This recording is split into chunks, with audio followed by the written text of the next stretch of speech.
একটা ভবনের জন্য মাহফুজ মামুন ও মাওলানা গিয়াসউদ্দিন আহমদ يا সাহেবদের نفس প্রকাশ্য إن মিথ্যাচার। لم تظفري لا تجزعي.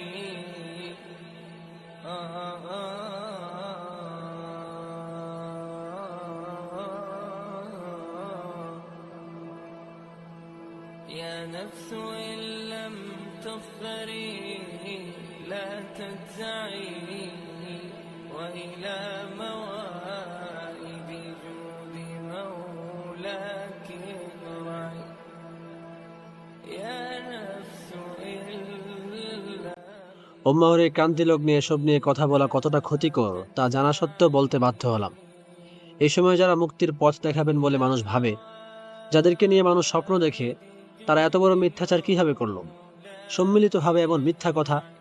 শুধু একটি ভবনের জন্য যারা জামাতবদ্ধ মিথ্যাচার করতে পারে, তারা উম্মাহর নেতৃত্ব দিবে কিভাবে? প্রথমে বলা হলো, এই ভবন দখলের বিষয়ে মাহফুজ সাহেবরা কিছুই জানতেন না। এটা কিছু ফারেগিন ছাত্র আবেগের বশে করে ফেলেছে। এদিকে মামুন সাহেব জেল থেকে বের হয়ে বক্তব্য দিলেন, এমন ভবন টবন দরকার নাই, ভবন থাকলে নাকি বিভিন্ন জনের পায়ের তলায় তেল মারতে হয়। আর এখন বলছেন মুফতি মনসুর সাহেবরা নাকি সেদিন স্বৈরাচারের পতনের পর মাদ্রাসা ছেড়ে আত্মগোপনে চলে গেছেন। এমন মিথ্যা কথা এতগুলো আলেম কিভাবে বলতে পারলেন? অথচ সন্ত্রাসী কায়দায় তাদের হামলা ও জবরদখলের ভিডিও ক্লিপ সোশ্যাল মিডিয়ায় ছড়িয়ে পড়েছে। স্থানীয়দের মধ্যেও রয়েছে এর অসংখ্য প্রত্যক্ষদর্শী। সে সময় প্রতিষ্ঠানটির প্রশাসনিক সকল দায়িত্বশীল, প্রিন্সিপাল, ভাইস প্রিন্সিপাল, হল সুপার, ক্যাশিয়ার, অফিস সেক্রেটারি, বিভিন্ন জামাতের দায়িত্বশীল শিক্ষক এবং হিফজ মক্তবের সকল ছাত্র শিক্ষক ভেতরে ছিলেন। মাত্র 10 মিনিটের আলটিমেটাম দিয়ে, লাঠিসোঁটার মহড়া দিয়ে এক প্রকার ঘাড় ধাক্কা দিয়ে সবাইকে বের করে দেওয়া হয়েছে।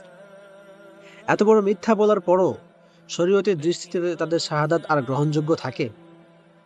এরপরও কি তারা এ জাতির নেতৃত্ব দেওয়ার ন্যূনতম অধিকার রাখেন? নবীর ওয়ারিস দাবিদার এই লোকগুলো সামান্য একটি বিল্ডিংয়ের লোভে এতগুলো মিথ্যা বলতে পারে? মাওলানা গিয়াসউদ্দিন আহমদ, শেখুল হাদিস আল্লামা আজিজুল হক রাহিমাহুল্লাহর জামাতা।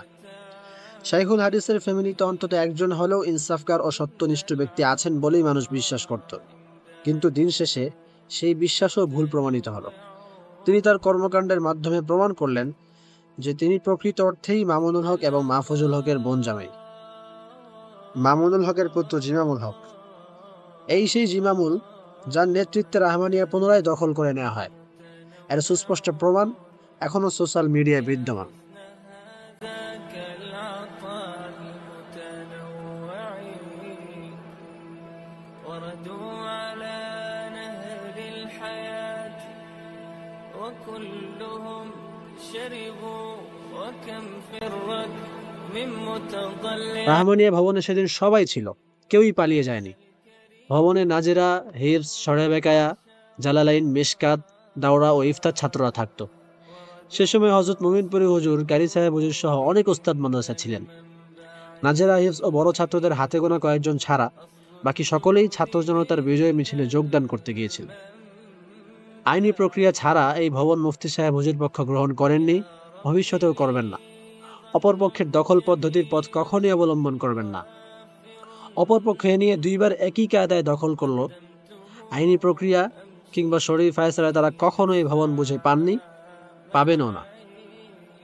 মাদ্রাসাটি অরক্ষিত রেখে আত্মগোপনে চলে যাওয়া প্রসঙ্গ, তারা কেউই মাদ্রাসাটি অরক্ষিত অবস্থায় ফেলে রেখে আত্মগোপনে চলে যায়নি।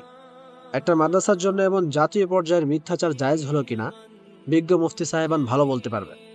আর যারা এমন মিথ্যাচার করতে পারে, তাদের হাতে জাতির আমানত কতটুকু নিরাপদ?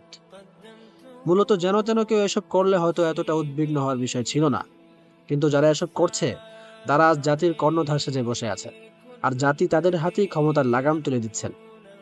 তাদের হাতে এই কওমের অনেক কিছুর লাগাম। সেজন্যই এত দুঃখ, ব্যথা ও শঙ্কা অনুভব করছে। এতে সন্দেহ নেই, এটা তাদের মিথ্যাচারের সুস্পষ্ট প্রমাণ। কিন্তু সবচেয়ে বেশি আক্ষেপ ও পরিতাপের বিষয় হলো, যারা দীর্ঘ 20 বছর যাবৎ একের পর এক তাদের মিথ্যাচারের প্রমাণ দিয়ে যাচ্ছিলেন, তাদেরকে আপনারা বছরের পর বছর হিংসুক বলছিলেন, মিথ্যুক বলছিলেন, আরও যাচ্ছে তাই অনেক কিছু বলছিলেন।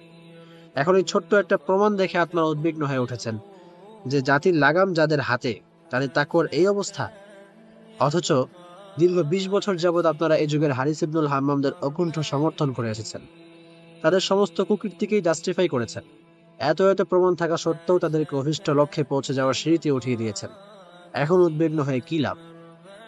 এই সুস্পষ্ট প্রমাণ সামনে রেখে আবারও আপনাদের স্মরণ করিয়ে দিতে চাই, এই স্বার্থান্বেষী নামধারী আলেমদের দুরভিসন্ধির চূড়ান্ত অবস্থা হযরত হারদুই রহমতুল্লাহ আলাইহি তার দূরদৃষ্টির মাধ্যমে অনেক আগেই আঁচ করে ফেলেছিলেন এবং নিজের দুই প্রিয় শিষ্য মুফতি সাহেব হুজুর ও মোমিনপুরী হুজুরকে এদের চিরস্থায়ী মোকাবেলার ওসিয়ত করে বলে গেছেন, যতদিন না তারা নিজেদের দখলদারি অবস্থান থেকে ফিরে আসে।